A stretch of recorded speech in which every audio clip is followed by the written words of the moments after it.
بازم بده اختیاری بازی بود یکی بیگانه بود این اختیار شهری بود اختار این اختار نه اون مدلیه ما تخونش میکنیم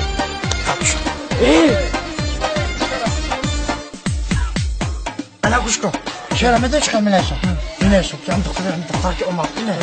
هم ده میلیشم که من آتشم دل کبوت سوزه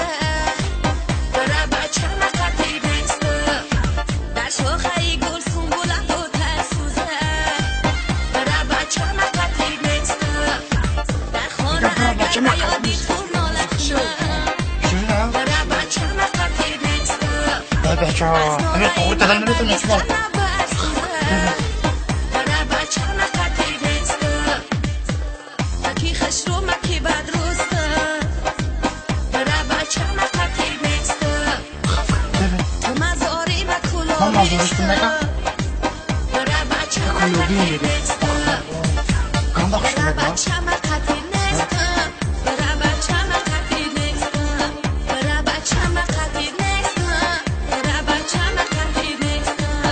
السلام علیکم رسول جا پاتین که کلاک بازی می‌کنه این دختره که بازی بود کو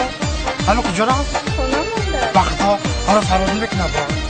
برا روکه تو چه کانتا دوست ندارم که هم ببینیم که فرارش کن من التماس بخشش ده بخشش ترمینه قد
اکا برای نوکری بود کو